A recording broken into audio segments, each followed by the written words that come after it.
Bienvenue à Douala, l'invité de CRTV News, c'est Jean-Pierre Fonqueux. Il vient de rédiger son tout premier essai poétique et philosophique du migrant baptisé « Femme d'Afrique noire, couleur de l'humanité » d'une centaine de pages. Et il est en notre compagnie. Bonjour.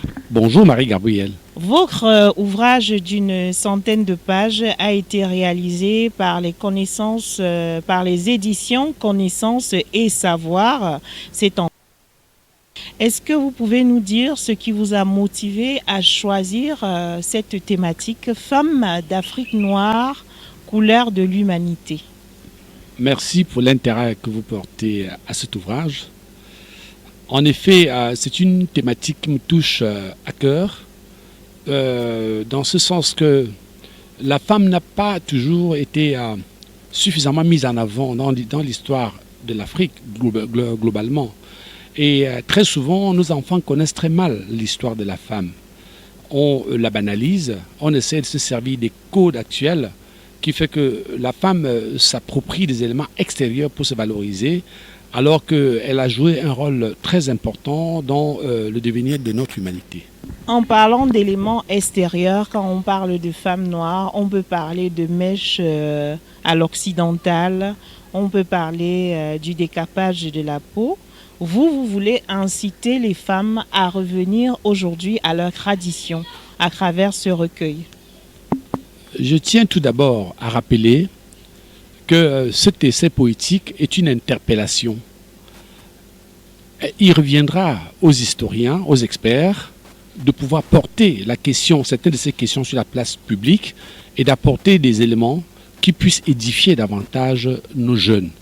En effet, dans un de ces poèmes, là où je parle du migrant, c'est vrai, je parle des cheveux courts qui sont devenus lisses, je parle de la femme qui ne se reconnaît plus. Ma question de savoir à qui elle s'identifie-t-elle? À ceux-là qui sont partis il y a des siècles, qui avaient des cheveux crépus et qui ont des cheveux lisses aujourd'hui, qui pensent qu'ils sont supérieurs, ou alors elle essaye d'approcher cette catégorie de personnes pour mettre en avant sa beauté. Est-ce qu'elle croit qu'elle n'est pas aussi belle? Donc, en réalité, vous incitez la femme noire à faire un retour aux sources, à ses origines, à son histoire. Tout simplement, Jean-Pierre Fonqueux. Inciter la femme à revenir, c'est un bien grand mot. C'est mon regard, c'est une interrogation qui permettra, comme je l'ai dit tout à l'heure, à certaines personnes de pouvoir apporter des éléments de réponse. Nous vivons dans une société qui nous donne des codes et nous avons le devoir, d'un point de vue culturel, de nous poser la question de savoir qui nous sommes, d'où nous venons, de nous confirmer, d'affirmer notre personnalité. C'est de cela que je veux parler.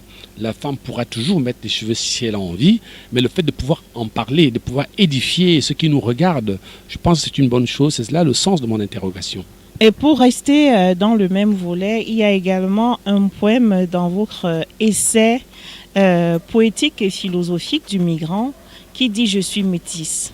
Est-ce que là, il n'y a pas une confusion entre la femme qu'on veut de couleur noire et la reconnaissance de la couleur métissée, ou alors c'est plutôt une couleur qui a créé au racisme que l'on peut vivre de l'autre côté, comme vous qui êtes en France, et bon nombre de Camerounais et d'Africains qui sont en Occident? En effet, comme vous verrez dans le titre de cet essai poétique, on parle beaucoup du regard du migrant. Ça fait plus de 30 ans, je viens d'Europe, et je suis parfois frustré de voir que des jeunes issus des diversités vivent encore aujourd'hui ce que j'ai vécu il y a quelques années. Et ces frustrations vont de la peau noire au métis qui lui aussi, quelque part, se retrouve entre deux. C'est pour ça d'ailleurs que le titre d'un de ce poème, c'est « Je suis métis, je suis le noir des blancs, le blanc des noirs ». C'est tout simplement une interpellation, à la fois pour que ces gens qui sont métissés, qui sont clairs ou moins clairs, ne se sentent plus frustrés, qui se disent que c'est la couleur de l'humanité. C'est une évolution normale de la situation. Ça ne doit pas être un sujet de préoccupation, ça ne doit pas nous stigmatiser. Nous vivons en Belgique, ou en Europe en général, dans un pays où on a encore du mal à voir la femme noire à la télévision. C'est un problème. Nous avons vécu la triste expérience il n'y a pas encore très longtemps. Et ne pas en parler... ne pas en parler, c'est un problème. Ne pas en parler, c'est un problème. Aller dans une revendication, je dis non. Aller dans le sens d'une information, d'une interrogation par rapport à ce que je dis dans le poème, j'ai dit oui. Oui. Vous me posez la question de savoir pourquoi je cite Madame Toubira dans les remerciements. Je vous dis que c'est une grande dame. C'est une dame que j'ai eu l'occasion de rencontrer lors de certaines conférences. Ses interventions m'ont beaucoup édifié. D'ailleurs, dans le passage que j'écris, qu'il y a dans cet essai, je dis c'est mesurer l'obstacle, c'est grandir. C'est un message que j'ai envie de partager aussi à la jeunesse qui, face aux difficultés, ont tendance à baisser le bras. J'ai dit grandir, c'est se mesurer à l'obstacle. C'est la force de ces mots, la puissance de sa pensée qui fait que je la cite dans cet ouvrage. Je suis d'accord avec vous sur ce point de vue, mais je pense également que nous allons revenir sur deux questions épineuses, Jean-Pierre Fonqueux. C'est celle de la migration justement et de la question de la diaspora. Comment définit-on la diaspora camerounaise et africaine aujourd'hui? Dans mon essai poétique, je parle du migrant. Je parle du migrant en m'interrogeant sur ce que le migrant. Je parle du migrant en me posant des questions sur, par exemple, la colonisation. Je me demande quelque part, est-ce qu'elle est un héritage? Est-ce que cet héritage est un fardeau pour les héritiers par rapport aux questions que nous pouvons nous poser en ce moment? C'est vrai, je parle de la vie du migrant en disant, on parle de diaspora. C'est quoi la diaspora? C'est qui la diaspora? Quand je me trouve en Europe, je suis ici, je suis camerounais. Une fois que je suis en Belgique, c'est quoi être diaspora d'origine congolaise, d'origine camerounaise? Quelle est cette différence? Quel est notre rôle? Quels sont nos problèmes? Quels sont nos mots? Et qu'est-ce que nous pouvons apporter aujourd'hui à la jeunesse camerounaise, à la jeunesse africaine en général, qu'elle a main tendue? À cela, je dis, comme je l'ai déjà dit tout à l'heure, le problème le plus important, c'est de poser la question. C'est d'amener le débat sur la place, que les jeunes qui aujourd'hui se posent des questions puissent s'approprier le sujet et pouvoir chercher des éléments de réponse.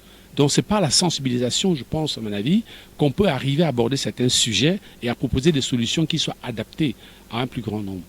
Et concernant la migration aujourd'hui, Jean-Pierre Fonqueux, on assiste à une migration massive, généralement clandestine.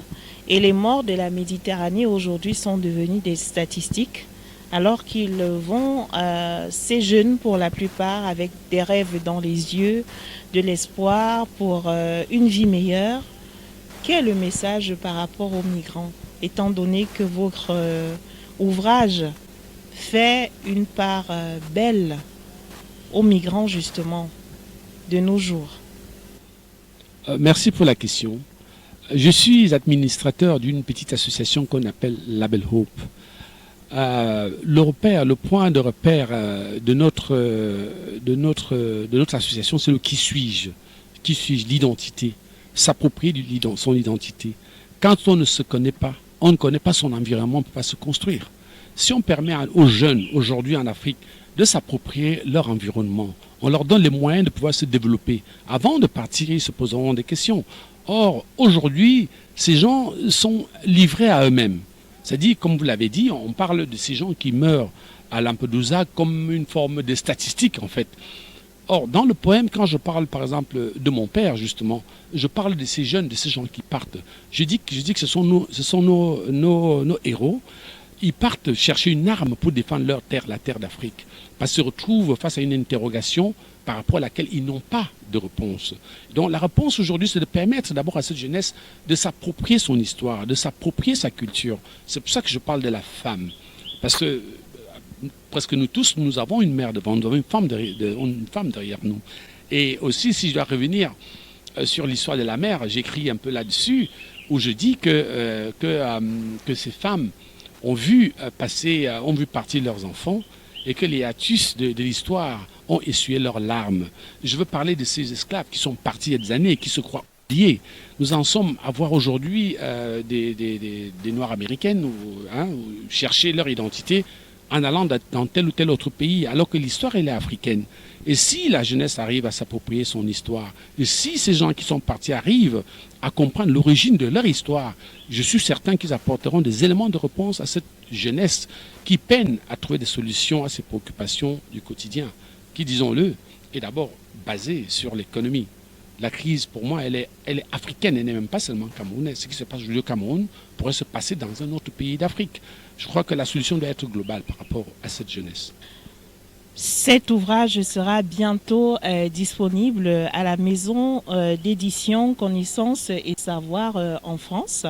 En attendant, si on veut le retrouver en ligne, sur quelle page Facebook ou alors numérique faut-il aller pour en apprendre davantage sur les femmes d'Afrique noire, couleurs de l'humanité, essais poétiques et philosophiques du migrant de Jean-Pierre Foncqueux. Je veux vous remercier davantage pour l'invitation et aussi pour l'intérêt que vous portez à cette œuvre. À cette œuvre qui sortira d'ici le 20 janvier, je dois le dire.